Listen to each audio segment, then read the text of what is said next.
Alors je ne recule devant rien, même pas la maladie.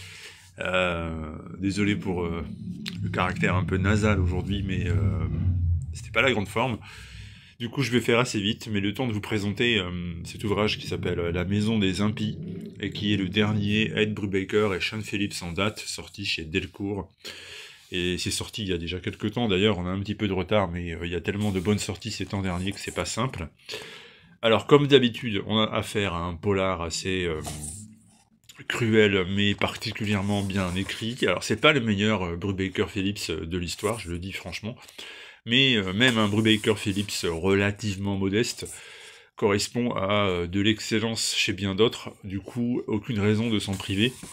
On a affaire à un personnage qui s'appelle Nathalie et qui est devenue une espèce de détective qui enquête et tente de récupérer, de retrouver la trace de jeunes qui seraient tombés dans les mains de sectes sataniques, ou satanistes plutôt.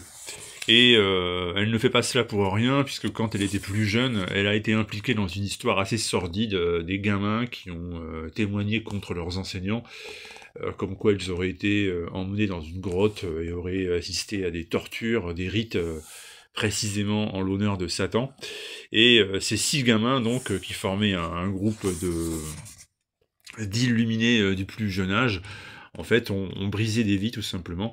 Et cet ouvrage relate cette période aux États-Unis des années 80-90, où il y avait un véritable courant satanique partout. On avait l'impression que qu'il y avait des adorateurs du démon cachés derrière chaque coin de rue. Et c'est un peu cette philosophie, c'est un peu cette angoisse qui est présente dans cet ouvrage, avec Nathalie donc qui mène l'enquête, qui tente de retrouver la trace d'une jeune fille qui a été enlevée, vraisemblablement, ou en tout cas qui a disparu, et elle va croiser la route d'un flic du FBI, l'agent West, sauf que le flic en question n'est plus tout à fait agent du FBI, et vous allez en apprendre un peu plus sur lui au fur et à mesure de l'histoire. Alors je vous dis pas ce qui va se passer, sinon je vous gâche le plaisir de la lecture. Néanmoins, ça fait partie des choses que vous allez découvrir si vous investissez sur La Maison d'Olympie.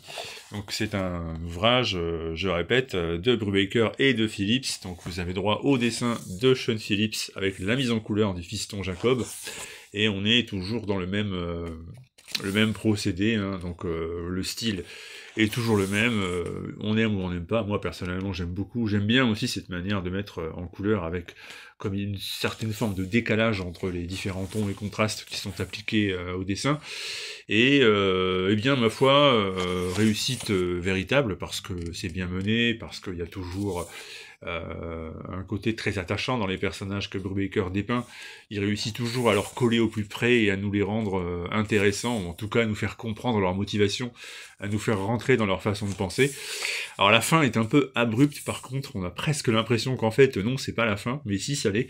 Euh, voilà, c'est ça que moi je regrette un peu, c'est que le final de cette histoire déroute, et elle aurait gagné, cette histoire, à être développée sur 20 ou 30 pages de plus.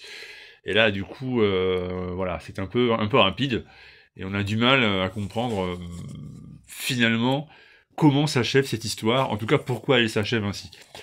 À part cela, je répète, c'est du Brubaker Phillips, autrement dit, on achète, hein, on cherche pas à comprendre, sauf si vous n'aimez pas du tout, évidemment, mais si vous êtes sensible à ces deux-là, ne cherchez pas à comprendre, c'est chez Delcourt, La Maison des Impies, c'est Noël bientôt, c'est un message subliminal que je vous délivre en passant. Et puis, je vais vite aller chercher un truc pour la gorge et pour le nez, parce que là, c'est pas la forme. À très vite.